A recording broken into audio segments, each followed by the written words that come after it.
Welcome to Agri-Pulse Newsmakers, where we aim to take you to the heart of ag policy. I'm Spencer Chase. Our guest this week is Texas Democrat and House Ag Committee member Jasmine Crockett, who joins us to talk about her work on the upcoming Farm Bill. But first, here's this week's headlines. Producers are feeling better about the farm economy despite concerns about interest rates. According to the latest Ag Economy Barometer from Purdue University and the CME Group, about 17% of farmers say they are doing better financially than this time 1 year ago. But nearly two-thirds expect interest rates to rise in the next year. Higher input costs were the top concern for producers, followed by those increasing interest rates and lower farm gate prices for their commodities. In other news, USDA announced $250 million in grants to help local communities plan for wildfires. The department will cap grants for developing and updating community wildfire protection plans at $250,000, while grants for associated wildfire resilience projects are capped at $10 million. This is the second year of the program. Earlier this year, USDA awarded nearly $200 million to help states and tribes prepare for wildfire season. And finally, Capitol Hill is on its August recess, but the House Ag Committee hit the road for a pair of listening sessions. A bipartisan group of members gathered Monday in Maine, then another contingent got together Wednesday in Minnesota. House Ag Chair Glenn G.T. Thompson said the events were the 50th and 51st feedback sessions for the committee during the current Farm Bill cycle. For members of the committee, it's a chance to learn more about the issues on the minds of constituents. Farm Bill feedback is especially critical this time around, as more than 70% of the committee membership is working on their first reauthorization. One of those Farm Bill rookies is Jasmine Crockett, a Democrat representing an urban district in Dallas, Texas.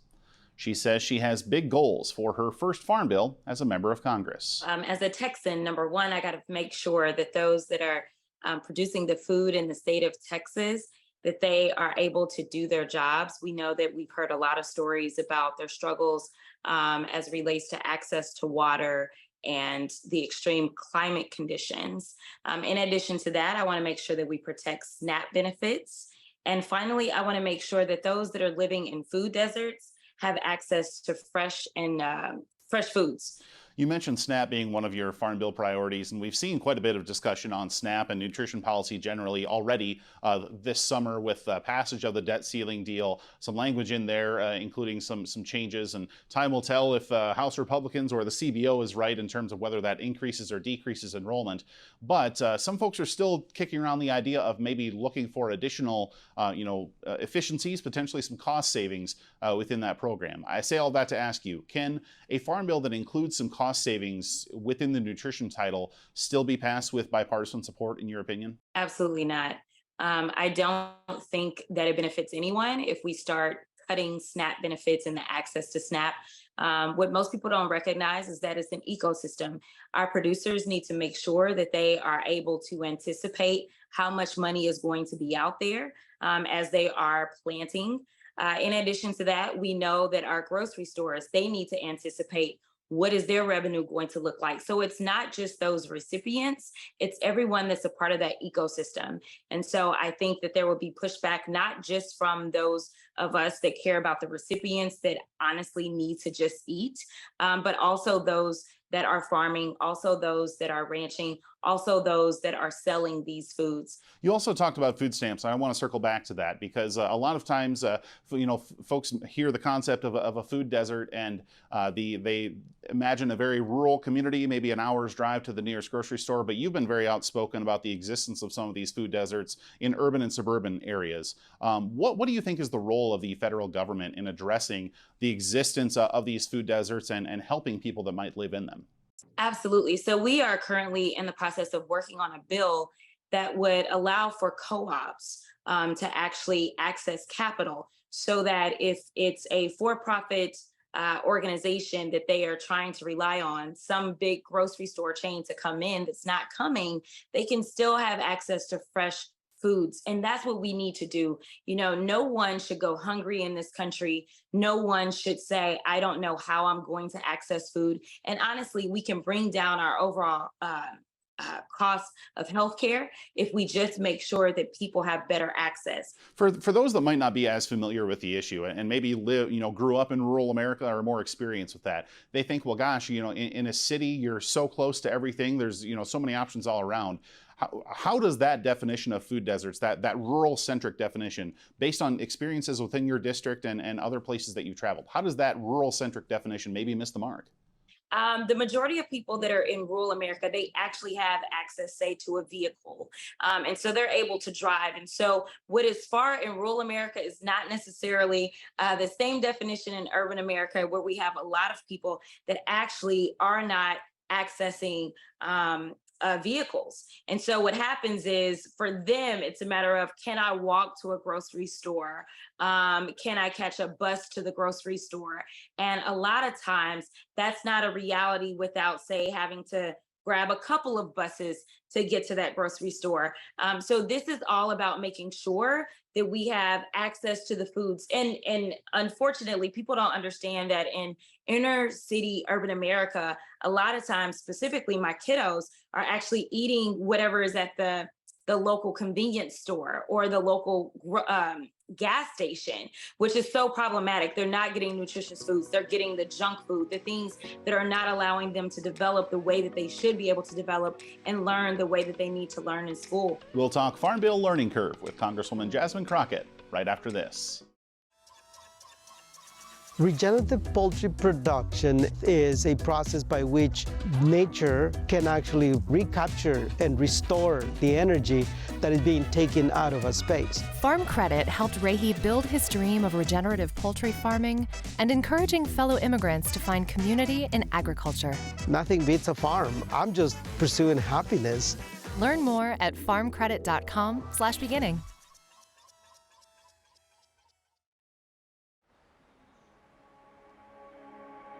Farmers are always there for each other. We shed tears together, we celebrate together, but we also grow together. Farm Bureau is the largest general farm organization in the country. We have the farmers' back. If you're a farmer and you're not a member, we would welcome you into our Farm Bureau family. And if you want to know more about agriculture, come be part of this great family. Welcome back. Texas Democrat Jasmine Crockett is one of many members of Congress working on their first farm bill. She says learning the intricacies of the legislation is a challenge she has enjoyed. I grew up in St. Louis, Missouri, and it was not on a farm. So a lot to learn. But listen, I live in the state of Texas. It's something that absolutely means the world to the state of Texas. We do everything bigger in the state of Texas, and that includes agriculture. And so, first of all, most people may think that the Farm Bill is only about food, and that could not be further from the truth. It's about so much more. As someone who has a large area that deals with aviation, I've got Southwest Airlines, and then I've got American Airlines right down the street. And so I've had to have a lot of conversations around sustainable aviation fuels. In addition to that, we've had an opportunity to have listening sessions. And so I've been able to learn about what those that are farming and dealing with sugar go through.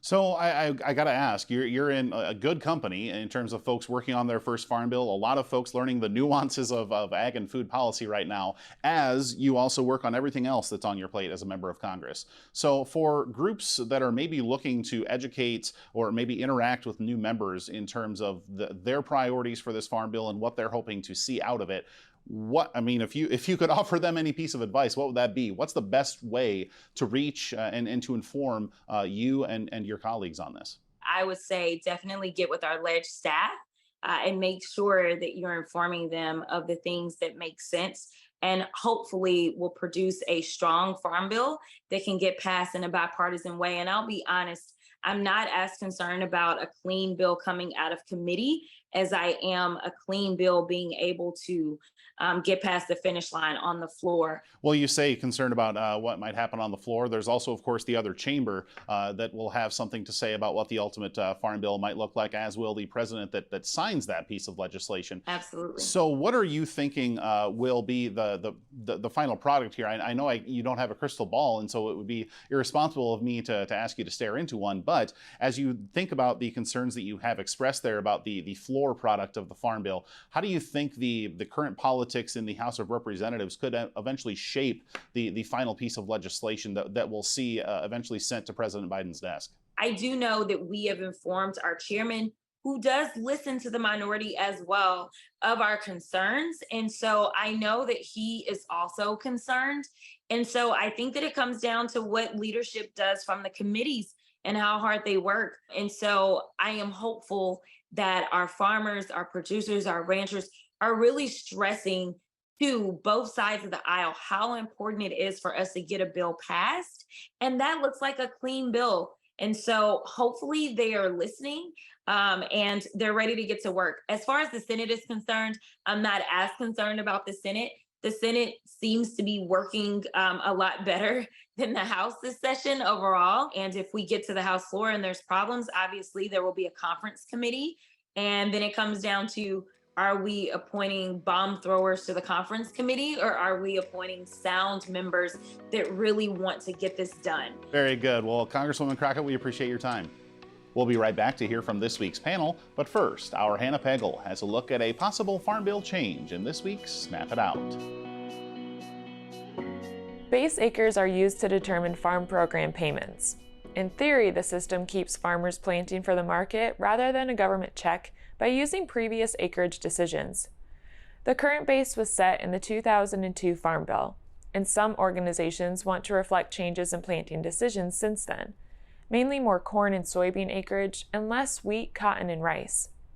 This map shows how each state would be impacted by a mandatory base update over the next 10 years, based on an analysis from the Senate Ag Committee's Republican staff. 34 states could lose a combined total of $3 billion. California's $457 million decrease would be the biggest drop. Louisiana and Arkansas would both drop more than $300 million, and Mississippi and Alabama would be looking at a $271 million hit. On the other hand, 16 states would gain $1.1 billion collectively, with the biggest increases coming in Kansas and North Dakota, which would both gain more than $250 million. For Agri-Pulse, I'm Hannah Pagel. Who's the #1 protein source in chicken feed? You are. Who just increased sales to Egypt by 700%? You did. Who made a huge deal with Goodyear? You again. Take a victory lap. When you pool your resources through your soy checkoff, you're making sales, you're making breakthroughs that all come back to your bottom line. That's you. That's who. As your soy checkoff. Moving soy forward. Moving you forward. It's not as simple just to wake up one day and go, I want to be a conservation farmer. You're changing how your farming practice is done. You're changing your operation. Farm Credit supported John and Kelly Watley as they shifted to more sustainable farming, improving the environment where they farm and live. Learn more at farmcredit.com/climate. Welcome back to Agri-Pulse Newsmakers. Going to have a little Farm Bill educational session as we look behind the scenes of the process of educating some of the members who are drafting and developing that legislation every 5 years or so, as we've discussed on this program, joined by Weber McNitt with the Eleanor Crook Foundation and Joel Leftwich with the Kansas Farm Bureau. But before their current employers, both of these folks spent time working on Capitol Hill for the House and Senate Agriculture Committees, and appreciate both of them for joining us. And Leslie, I want to go to you first because I'm hoping you might be able to take us kind of behind the scenes. In early January, we get new members of Congress. What does the initial kind of conversations look like when you're walking through, this is the Farm Bill, this is the politics of the Farm Bill, this is the policies of the Farm Bill with a new member of Congress? I had the pleasure of working on the House Agriculture Committee during the pandemic. So it might have looked a little bit different for us than it has in the past and than it did in Joel's experience, because we did a lot of work by Zoom. But it's really important to make sure that members are up to speed, and there's a lot that they have to learn to be ready to really dive in on a farm bill. There's a lot of work to do, not just on policy, but making sure that members are learning procedure, that they're getting to know national level stakeholders. A lot of times new members are familiar with the food and agriculture concerns in their own districts and the stakeholders who are really engaged in their own districts. But then how you reconcile those regional or even district level concerns at a national level in a federal process it's a different science. Leslie, you mentioned some of those initial conversations with members that take place. When you are in those early conversations, what are some of the biggest misconceptions you found yourself addressing and perhaps correcting in some of those initial dialogues? In terms of misperceptions, I mentioned the importance of kind of getting to understand the regional or different, state to state differences in perspective and interests in the Farm Bill. And I think that sometimes, members would come to Washington and assume that that the Farm Bill, debates break down along party lines, but often it's actually, different regional needs, right? You certainly have members from urban and rural districts alike that have people receiving SNAP or WIC. And so how you put all of that together at a federal level often has more to do with geography than it does with political party affiliation. So I think that's a big misconception. And then just, again, understanding the breadth of how many programs and how many policy issues are within a Farm Bill. So, Joel, let's take things over to the Senate side of Capitol Hill, as that's your area of expertise and experience. And many times we'll see folks get elected to the Senate. Maybe they have House experience. Also, just by nature of the size of the two chambers, there's fewer folks there necessarily to interact with. And so I guess I say all that to ask you, in the initial education process, does that allow staff to maybe get a little bit more in the weeds with some of these folks based on their previous experience or based on the smaller number of new members that they're interacting with? When you're talking about members who were in the House and now over in the Senate, depending on where they're from, they may not have had a farmer in their district. And now that they're in the Senate, they do. And vice versa. You could have had someone from the Big First in Kansas who now has to represent more urban areas in Wichita and the surrounding Kansas City area. And so you do have a bit of that continuing education process to let them know what the larger state's interests are. From the perspective of a committee staff or the Ag Committee on the Senate side, we wanted to make sure that we provided as many resources as was needed, whether they were members of the Ag Committee or not. Not too many folks like to be educated by other staffers, but they like to help. They like it when we facilitate information for them. So whether that's bringing in CRS to do kind of staff level briefings or bringing in USDA career staff to offer bipartisan briefings and updates on individual titles as we prepare to go into the Farm Bill discussions. Those were all things that we would try to do to help provide as much information to those members as they needed. We'll be right back with more from our panel right after this. Did you know Agri-Pulse has all your favorite podcasts, including Open Mic, Newsmakers, and Drive Time? Take us wherever you go. Subscribe at agripulse.com or on Spotify, Google Play, or Apple Podcasts. Agriculture Future of America is a nonprofit building transformational leaders in food and agriculture. AFA prepares college students to join the workforce as innovative and engaged young professionals who will shape the future of agriculture. Head to agfuture.org to find out how you can get involved. The Senate and House Ag Committees are busy working on the next Farm Bill, which will cover commodities, specialty crops, livestock, and more. This legislation will impact every farmer, rancher, and rural business for the next 5 years. Make sure you don't miss insights and analytics that only Agri-Pulse and its top-notch team of well-connected experts can provide. Register today for a free trial at agripulse.com and click the subscribe button, or email us at pam@agri-pulse.com. You don't want to miss this Farm Bill coverage. Welcome back. With so many new members and staff coming to town each time a new Congress gavels in, former Senate Ag staffer Joel Leftwich says some of the tried and true methods of getting folks up to speed are still the way to go. I thought it was most successful when folks would create space for multiple staff who maybe don't have as much familiarity with the Farm Bill or USDA programs to get together and ask maybe to ask questions in a bit of a safer space without having to have, the professional committee staff who, have spent years working on those policies, who know it very well, to just provide maybe a less intimidating space for those newer staff and newer offices to ask questions that they may not want to ask in front of their more experienced colleagues.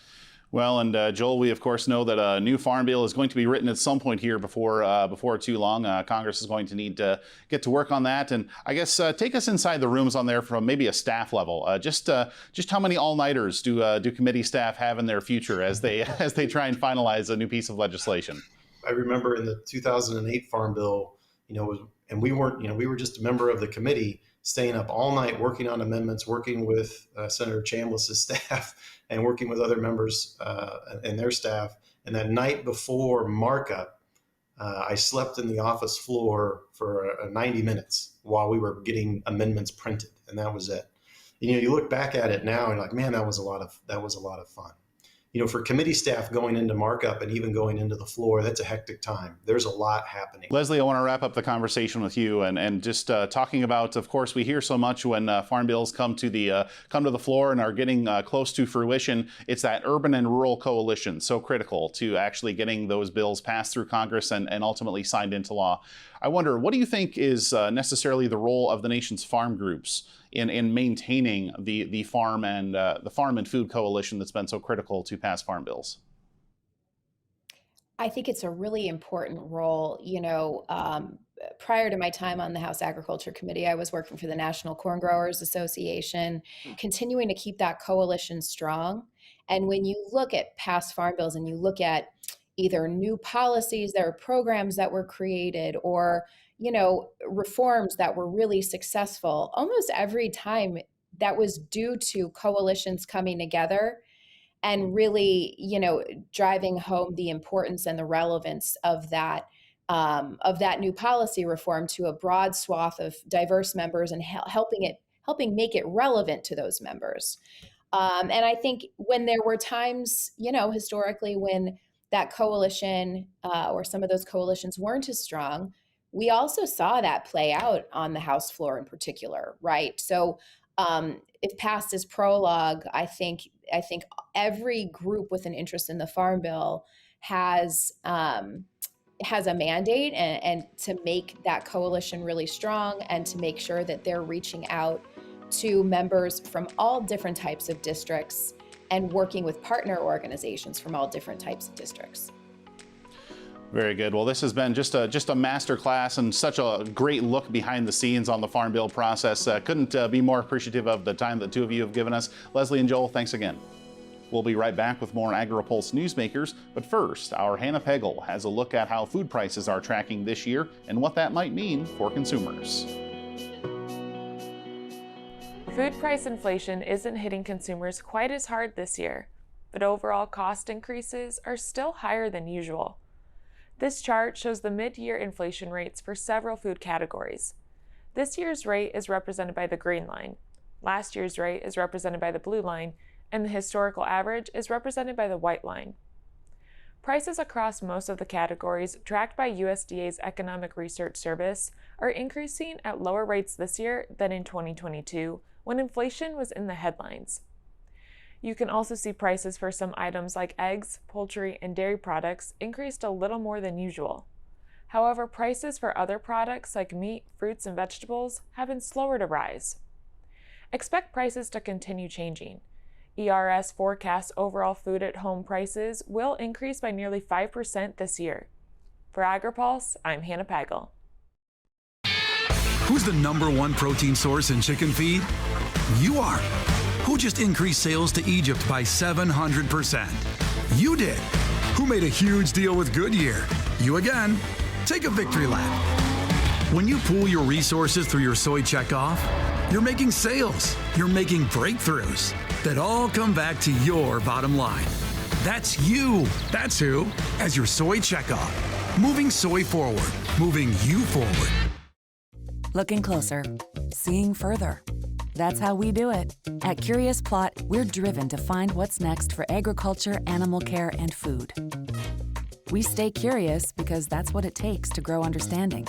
That's how we plot strategies and tell stories that get results time after time. Marketing, communications, and consulting that look closer and see further. Curious Plot. We can't wait to help you tell your story. Thanks again for tuning in for another episode of Agri-Pulse Newsmakers. Before we let you go, here's what's on the horizon for the upcoming week. The next version of the Consumer Price Index will be released Thursday. USDA will release its monthly crop production and world agriculture supply and demand estimates reports on Friday. We'll have the latest on agripulse.com. For Agri-Pulse Newsmakers, I'm Spencer Chase. Have a good one. Newsmakers is a production of Agri-Pulse Communications. For more ag policy news, visit agripulse.com. You can also find our new content on YouTube and wherever you get your podcasts. Don't forget to follow Agri-Pulse and our correspondents on social media to get breaking news and more.